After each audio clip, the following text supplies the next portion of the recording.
Hi guys, I'm Pagan. And I'm Hannah. So welcome to part 1 of our podcast mini-series, The Unqualified Journalists. We're going to be talking all about how the online space is affecting the world of journalism at the moment. We'll be covering lots of stuff, like 3 things, from privacy to podcasting to crime podcasting, and we'll be talking about some examples that are happening at the moment from our perspectives as underqualified, experienced journalists. So listen in. Today we're going to be talking all about privacy. We'll go through a couple of examples, some international examples which are quite extreme, as well as some examples from right here at home which we're quite used to, but we're going to have an in-depth look at those sorts of examples. Yeah, so to start off, I'm going to talk about what my beliefs around privacy in general for the media. So I generally think that people or institutions of power should be held to like a higher level of accountability, and they should be more transparent than private individuals. But I think journalists, anything relating to the public shouldn't be protected unless there's a really compelling reason as to why not. So I really hate the army, and I think we should all not have one, but that's a different podcast. But I get why journalists can't go and demand that we have access to all of the nuclear weapons and the amounts and stuff. But in saying that, I do think there needs to be checks and balances for things like that. And I think rights to privacy the need for transparency is so contextual. So online technologies and databases make that such a blurry line. When is privacy too much or when is it not enough? So let's talk about a couple of examples to explain this contextual idea of privacy. Yeah, so one example that comes to mind for me particularly is the recent sort of trial that's going on in China with the social scoring. So that's one very, very extreme example. If you haven't heard about it, essentially what's going on in China right now is that in a few provinces they're trialing a social scoring system where people will have a score out of, say, 800, for example. Some places trialing 800, some people are trialing 900, but I'll go off 800 as an example. So everybody starts off with a score of 800, and you can lose points, you can gain points back with different acts. And this system only works because of 24-hour surveillance. And that's insane. Yeah, it's pretty extreme. You literally do not have any privacy whatsoever. Every single move you make is being watched, is being listened to, and you are being scored based on what is deemed a good social action by the government. So this is pretty intense, So, you go grocery shopping and you buy lots and lots of alcohol. That's going to impact your social score. Everything you do, crimes impacts your social score. The way you talk, who you're friends with, who your family is, everything impacts your social score, and you're just being monitored constantly. And as an impact, a low social score means that you can't get a government job, you can't book public transport, booking hotels, getting loans. It's really difficult. Whereas, if you've got a high social score, it's you get added perks, like low interest loans, stuff like that. It really makes your life very difficult, So it's sort of dictates how you can function in society, basically. Yeah, essentially. It's crazy. It's quite intense, very different to what we're used to here in Australia. Especially, we have certain freedoms, but essentially what this does is it takes it all away. And there have been some pretty horrible outcomes for some people from the system already. I know there was an investigative reporter. Yeah, so he's one of the, I think there's already been 10 million punishments based from the system, recorded from the system. So there was an investigative reporter who was charged with a speech crime, which sounds very 1984-ish. Yes.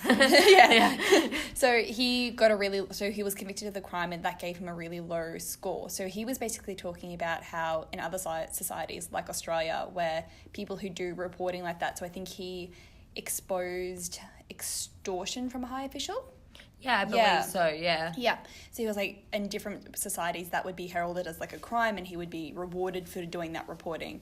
So as a result of that, he was made to publish an apology and pay a fine, but he also was blacklisted through this system. So because they said he was dishonest because of the reporting that he did, he can't get the bullet train, like the public transport around China. He says that he's effectively under house arrest because he's lost his travel rights. He's lost like the social outings that he can do, and like the jobs that he can get have been affected by it.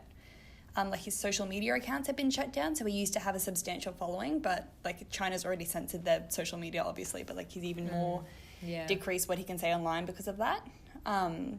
And all attempts for him to appeal his score and get it reversed have been shut down by authorities. So he's basically got no way out of this.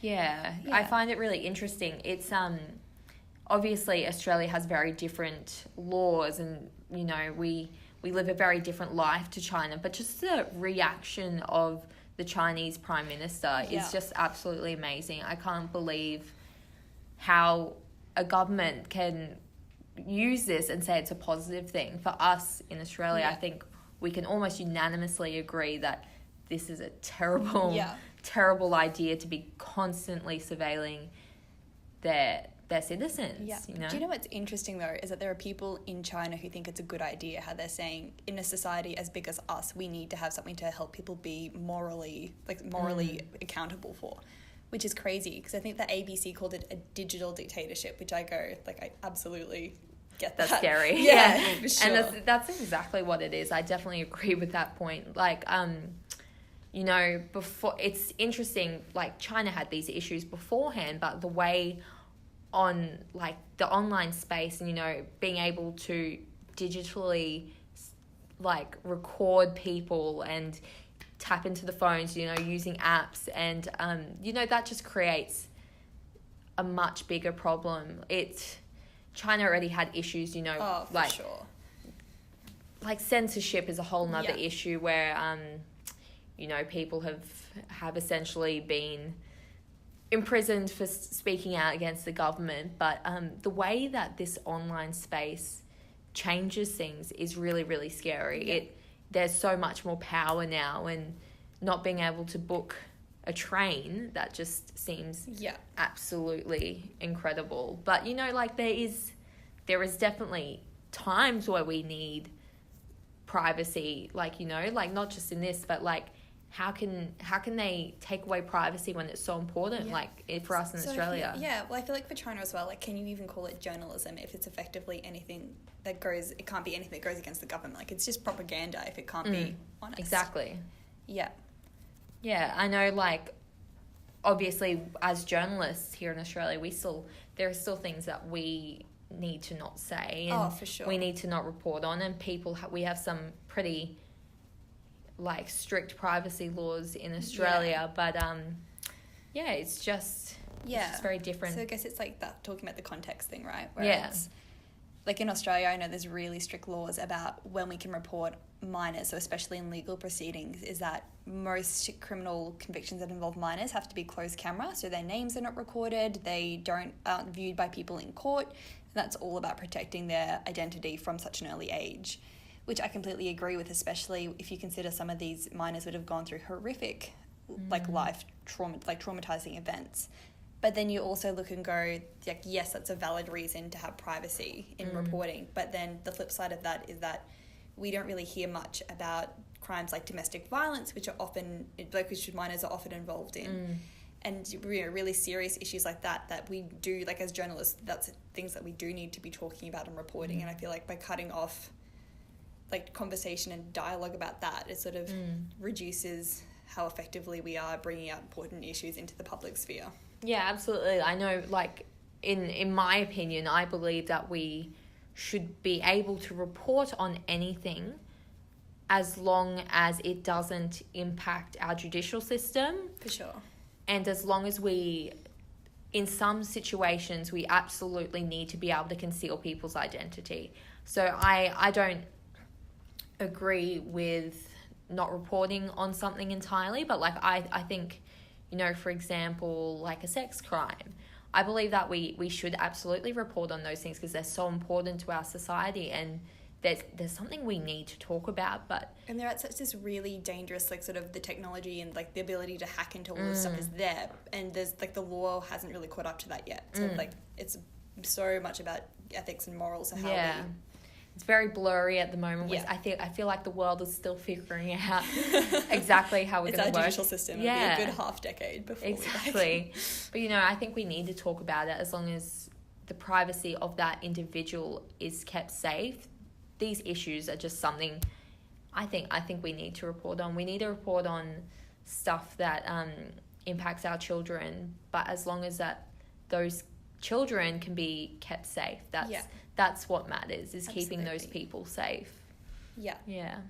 And in the case of China, I feel like just because the technology is there, it doesn't necessarily mean it's a good thing to use. Yeah, absolutely. Yeah. You know, there has to be a line that we draw in the sand. We have to be able to say, okay, no, we're capable of this, but we're not going to do it. You know, it's a little bit of a Cold War scenario. Yeah, we could ruin everything and destroy the world, but we won't. I feel like we couldn't have picked two further examples, like a child in court for a major crime to, like, the Chinese government. Yeah. Massive databases of people's actions. You can't hide. Yeah. Yeah, no, absolutely. It's a very interesting topic that I think will be developing for decades to come, and be interesting to see where it goes, you know. Feel free to let us know your thoughts on it. And like what do you think? Do you think we should be able to monitor people 24/7? Do you think it's okay to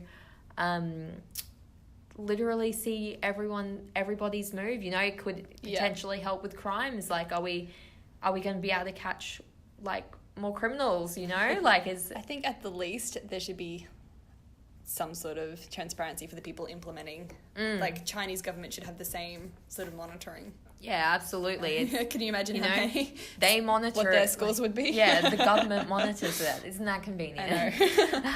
Yeah, so let us know, what do you think, like, about China or about privacy in Australia? Let us know. Thanks, guys, for listening. See ya.